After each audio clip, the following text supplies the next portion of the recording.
to start the video off a little bit differently. So if you like what you've been seeing, subscribe to the channel. If you want to see more videos like this, I'll keep making the content. Leave me a comment if you have any questions or anything I don't cover or anything you're looking for me to cover or make a video on. I'll make sure I do that. And give the video a like. And then if you are wanting to get a hold of me to ask me any questions, my email address is in the page description. So a lot of people have been reaching out to me. I've been answering some questions about people that are not in the industry, that are looking to get into the industry, as well as just talking to some other newer drivers like myself. I've only been doing this for about 3 months, so I'm no expert by any means, but I think I can at least give an opinion on things. So and I can answer some questions. I have delivered a decent amount of trailers just because of the amount of loads I run, because they're all short. So I do have a lot of experience already in those 3 months. So it's Sunday, Super Bowl Sunday. Headed to Elkhart to pick up a camper. It's about 5:45 in the morning. Should get to Elkhart right around like 7:20. Kind of nice. It's probably the quickest it's saying I'm going to make it from my house, just because there's nobody on the roads Sunday. This is a load that I was planning to run on Friday, but if you've watched any of my previous videos the last couple times over the last week, my kids have been sick, so I stayed home on Monday, and then my mom was supposed to watch them on Friday. Unfortunately, she got sick as well, so I stayed home on Friday. And then I just had some stuff going on yesterday. Had to take my dog to the vet and stuff, so I didn't run it on Saturday. But I'm going to get out early. This unit is going up to Madison, Wisconsin. I timed it out where I should be home right around like between 2 and 3 p.m. Gives me a couple hours before Super Bowl starts, because I do want to watch that. We're going to hang out with some friends for that. So gives me enough time to get home, get changed, and we can head over to our friend's house for the Super Bowl. Hopefully nothing delays that. I think they are getting snow in Wisconsin, so we'll kind of see how that plays out. Hopefully I'm ahead of it. If not, put it in 4-wheel drive if we need to, and get this thing delivered. I did get my... Sorry, I was trying to adjust the camera there. I did get my tires rotated finally. Sorry, back. I did get my tires rotated finally, and so I'm set there for a little while. I'm gonna try to do that. Like, that was the first time I rotated them since I bought the truck, and I've put just under 20,000 miles, 19,713 since I bought it, and they were past due for rotation for sure. I could notice that there was significant more wear on the rear tires from towing. It was like $54 I paid to have them rotated at the shop by my house. I think well worth it, because I didn't have to be out in the cold jacking up the truck, and the nice thing is when they're rotating it, they check everything else. They put air in the tires, and they just kind of let you know if there's anything else. They check the brakes and everything. So everything else got a good bill of health. They added some air to the tires, did the rotation. I'll probably maybe do it every 10,000 miles, or reevaluate at 10,000. But I think that's probably going to be my number, is every 10,000 miles. And then, with that, if I'm paying them to put it up on a lift and rotate them, hopefully I'll stay ahead of any potential issues that would arise, with the brakes, suspension, things like that. Because they'll see it every, they'll it's it's called Just Tires. It's right down the road from my house. I usually buy my tires there. So I'll probably, when these were brand new when I bought the truck, so we'll see how far they go. You know, if I can get 60,000 miles or more out of these, then I'll probably go back with them. They are, I think they're Falcon Wild Peak highway tires. And they're not as aggressive and cool looking as I would like, but the purpose of this truck is to be reliable, get good gas mileage, just be a good tow vehicle, since that's what I'm making money doing with it. So I'll probably stick with the highway tire. I'm a big fan of Cooper, so depending on the price difference between like the Falcons and the Cooper and maybe some other options, I may switch to a Cooper highway tire. I've just had really good luck with Coopers on previous trucks and just getting a lot of life out of them and good traction in the snow and stuff like that. I have no complaints about these Falcon Wild Peak highway tires so far. They're quiet, they ride nice, they seem like they're wearing decently, you know, and I think they're doing all right on mile per gallon. You know, if you've seen my early videos of my previous truck, before I got into like this line of work, I liked having more aggressive all-terrain tires. I've had mud terrains, things like that, but there's a few things I would say. The more aggressive tire is going to hurt the mile per gallon, so that's just money out of my pocket. They're more expensive when you buy them up front usually. So, you know, with the amount of miles that I put on 20,000 miles in less than 3 months, so you know, I don't really want to spend that kind of money when you know, I'm going to be switching them out so often probably. And then also a lot of those like aggressive tires, they don't ride as nice, and they usually a lot of times will grab rocks, and a lot of these parking lots that we're picking up from are gravel, and I don't want to be throwing any more rocks than I have to behind me towards the trailer. You know, I do have mud flaps behind all four wheels on this truck, as well as my large mud flap that hangs underneath the front bumper. So pretty well protected, but again, I don't want to take a chance at throwing any more rocks than what I have to, or I don't want to pick any more up than I need to in these parking lots. So that's pretty much that. I got my new antenna. I put a short video, so if you haven't seen that,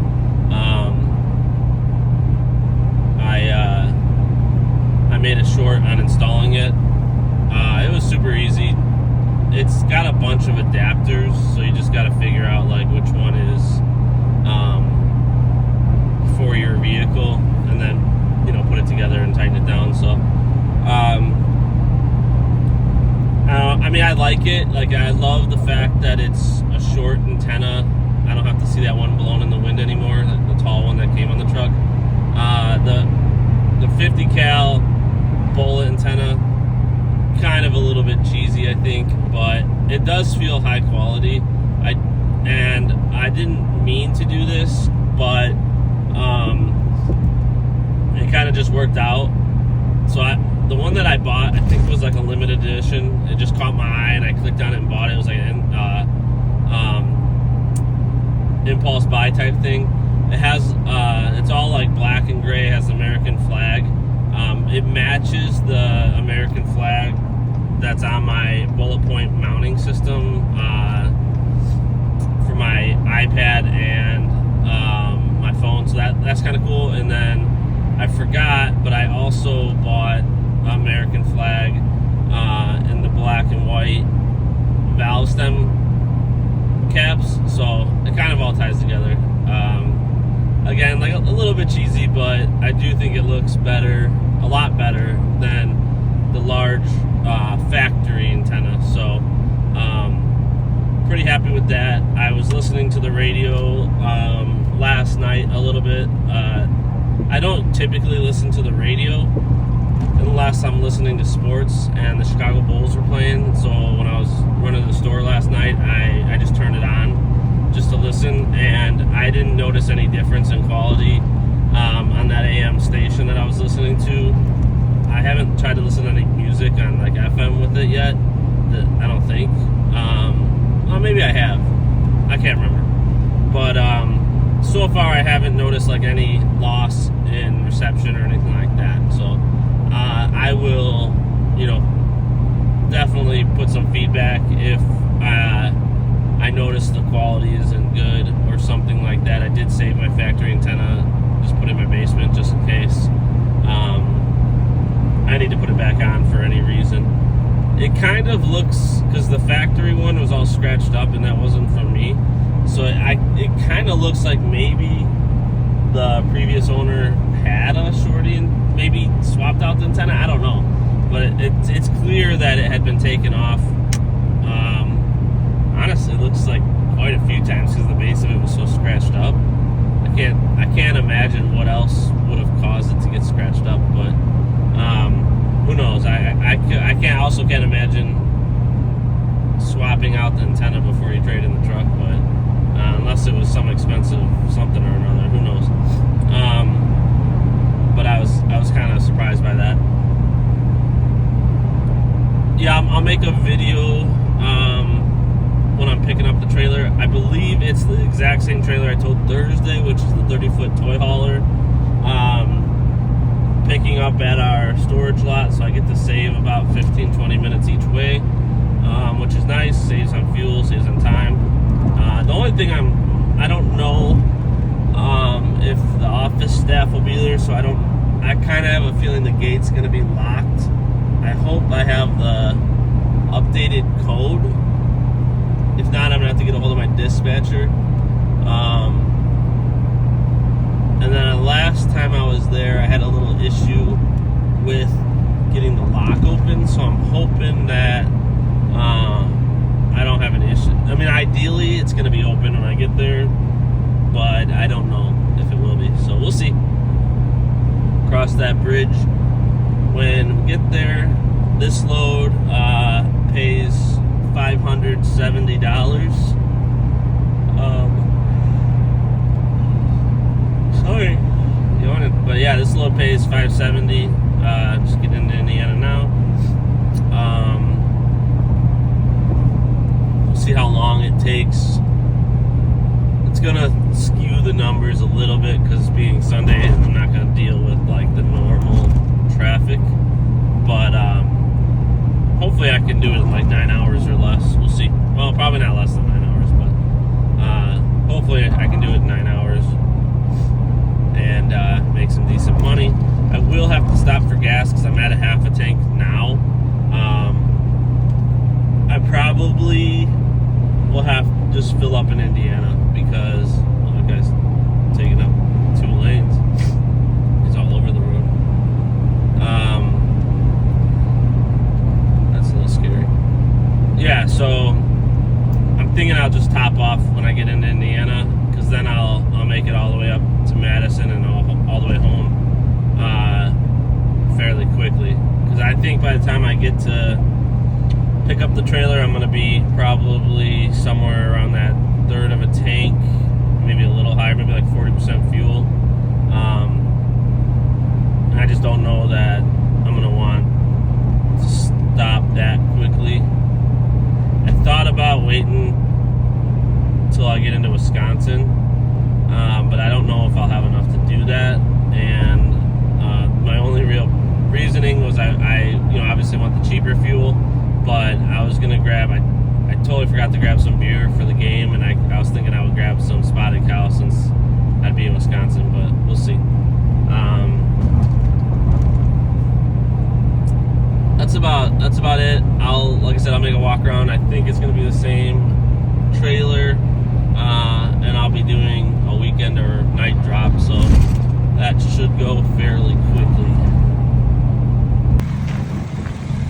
Okay, got this Jayco 30-foot toy hauler, same one I hauled the other day, but let's see. It is, 30 foot, 30 foot, 0.36. I think it was around like 6,000 pounds if I remember right. Yeah, 5649 pounds. I noticed there's no slides on this. Might just be a toy hauler thing. I'm not sure. These are the first toy haulers I've hauled. These two. I did end up, last time I couldn't find the license plate bracket. It's right here. It's got bolts on it. So I noticed because the lights on both sides were there.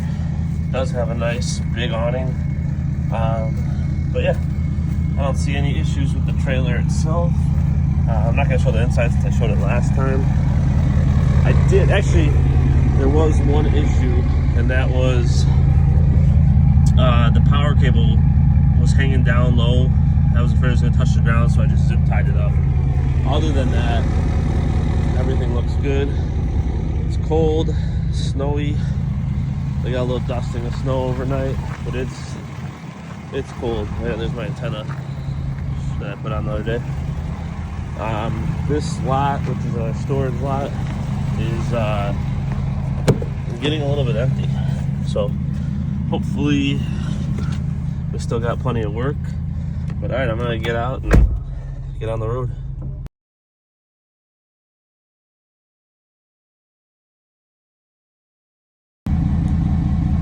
All right, units delivered. No damage to it. Do a quick walk around. Everything looks to be in good shape. A little salty from the drive, but all the doors look good. Everything is in good shape.